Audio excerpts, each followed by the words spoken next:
আসসালামু আলাইকুম। সংবাদে আপনাদের সবাইকে স্বাগতম জানাচ্ছি আমি নুসরাত। শুরুতেই সংবাদ শিরোনাম। বিএনপিতে বড় ধাক্কা, খালেদা জিয়ার পক্ষে মাঠে নেমে গেলেন নেতাকর্মীরা, এনসিপির হঠাৎ বাধা, প্রচার বাতিল ঘোষণা। কি ঘটছে দিনাজপুর বগুড়ায়? এদিকে ফখরুলের প্রার্থিতা বাতিলের দাবিতে নেতাকর্মীদের মানববন্ধন। সর্বশেষ রাজধানীতে আওয়ামী লীগ ও অঙ্গ সংগঠনের আরও ৫ নেতাকর্মী গ্রেপ্তার। একবার ভাবুন তো, যে দেশ একসময় নিজের টাকায় পদ্মসেতু বানিয়েছিল, যে দেশ প্রথমবারের মতো মেট্রো রেল, বিদ্যুৎ, ডিজিটাল কানেকশন পেয়েছিল, সেই সময়টার নাম শেখ হাসিনা যুগ। হ্যাঁ, হয়তো সমালোচনা ছিল, কিন্তু তখন ছিল উন্নয়ন, ছিল দিক নির্দেশনা, ছিল আশা। আর এখন ইউনূস সরকারের নামে চলছে নতুন অধ্যায়। বলা হয় তারা আনছে গণতন্ত্র, বাক স্বাধীনতা, ভোটাধিকার। তবে প্রশ্ন থেকে যায়, উন্নয়ন না স্বাধীনতা, কোনটা আজ আপনার কাছে বেশি গুরুত্বপূর্ণ? যদি আপনি মনে করেন শেখ হাসিনার সময়টাই ছিল ভালো, তাহলে নিচে লিখুন, জয় বাংলা, জয় বঙ্গবন্ধু, শেখ হাসিনাকে আবারও চাই। আর যদি বিশ্বাস করেন বর্তমান সরকারের নীতি দেশকে এগিয়ে নিচ্ছে, তাহলে লিখুন, সময় এখন পরিবর্তনের। চলুন বেশি কথা না বাড়িয়ে বিস্তারিত জেনে নিই। বড় ধাক্কা, বিএনপিতে বড় ধাক্কা, খালেদা জিয়ার পক্ষে মাঠে নেমে গেলেন নেতাকর্মীরা, এনসিপির হঠাৎ বাধা, প্রচার বাতিল ঘোষণা। কি ঘটছে দিনাজপুর বগুড়ায়? দিনাজপুর ও বগুড়ায় হঠাৎ উত্তপ্ত হয়ে উঠেছে নির্বাচনী মাঠ। বিএনপি চেয়ারপারসন বেগম খালেদা জিয়া এবার সরাসরি নির্বাচনে আসছেন। এ খবর ছড়াতেই পুরো জেলা যেন আগুন হয়ে উঠেছে। আর সেই আগুনে ঘি ঢালল এনসিপির আচমকা বাধা ও প্রচার বাতিল ঘোষণা নিয়ে নাটকীয় ঘটনাপ্রবাহ। দিনাজপুরে প্রচারের শুরুর দিনেই চমক। শুক্রবার ১৪ নভেম্বর জুমার নামাজ শেষে বিএনপি নেতাকর্মীরা ফরিদপুর গোরস্থানে হাজির হন। সেখানে তারা খালেদা জিয়ার বাবা ইস্কান্দার মজুমদার, মা তৈয়েবা মজুমদার ও বড় বোন প্রয়াত খুরশিদ জাহান হকের কবর জিয়ারত করে দিনাজপুর ৩ আসনে আনুষ্ঠানিকভাবে নির্বাচনী প্রচারণা শুরু করেন। জেলা বিএনপির সভাপতি অ্যাডভোকেট মোফাজ্জল হোসেন দুলালের ভাষায়, এই আসন থেকে বেগম জিয়াকে বিপুল ভোটে জেতাতে আমরা প্রস্তুত। দিনাজপুরের উন্নয়ন আবার চলবে।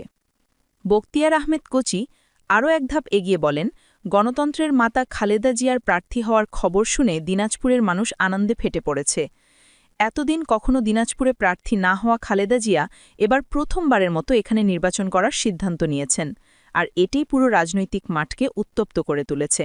কিন্তু ঠিক তখনই বিস্ফোরণ, এনসিপির বাধা ও প্রচার স্থগিত। দিনাজপুরে যখন উদ্দীপনা চরমে, তখনই বগুড়ায় এনসিপিকে ঘিরে শুরু হলো নতুন নাটক। খালেদা জিয়ার সম্মানে বগুড়া ৭ আসন ফাঁকা রাখবে এনসিপি, এমন ঘোষণা দিয়ে তারা প্রচার কার্যক্রম বাতিল করে দিল। এই একটি সিদ্ধান্তেই পুরো জেলা রাজনীতিতে তোলপাড়। বগুড়া জেলা এনসিপির যুগ্ম সমন্বয়কারী রাফিয়া সুলতানা রাফি জানিয়েছেন, বগুড়া ৭ আসনে খালেদা জিয়ার প্রতি সম্মান জানিয়ে আমরা কাউকে প্রার্থী দিচ্ছি না। কিন্তু এখানেই রহস্য। একদিকে সম্মান জানানো, অন্যদিকে হঠাৎ প্রচার স্থগিত। কেন? চাপ? চুক্তি? নাকি গোপন রাজনৈতিক সমীকরণ? এদিকে ৬টি আসনে এনসিপির হুড়োহুড়ি। বগুড়ার অন্য ৬টি আসনে এনসিপির ১৪ জন প্রার্থী মনোনয়ন ফর্ম তুলেছেন। শাপলাকলি প্রতীক নিয়ে মাঠে নামতে তারা প্রস্তুত।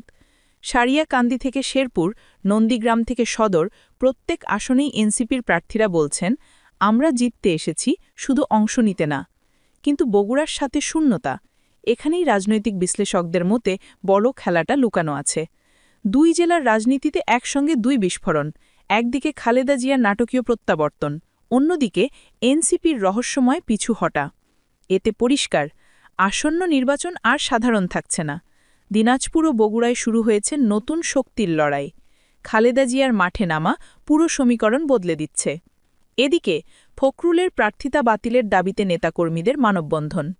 নোয়াখালী ৫ আসনে বিএনপির প্রাথমিক মনোনীত প্রার্থী ফখরুল ইসলামের বিরুদ্ধে কঠোর অবস্থান নিয়ে শুক্রবার নয়াপল্টনে মানববন্ধন ও বিক্ষোভ মিছিল করেছেন ওই আসনের নেতাকর্মী ও সমর্থকরা। তাদের দাবি, এই মনোনয়ন এলাকাবাসীর কাছে সম্পূর্ণ অগ্রহণযোগ্য। শুক্রবার ১১টা ১০ থেকে টানা ১ ঘণ্টা চলা কর্মসূচিতে ২০০ থেকে ২৫০ শতাধিক ব্যক্তি অংশ নেন। আয়োজকেরা বলেন, এই মনোনয়ন স্থানীয় রাজনীতির বাস্তবতা ও জনচাহিদাকে অমান্য করে দেয়া হয়েছে। এমন সিদ্ধান্ত দলকে মাঠে মারাত্মক সংকটে ফেলবে।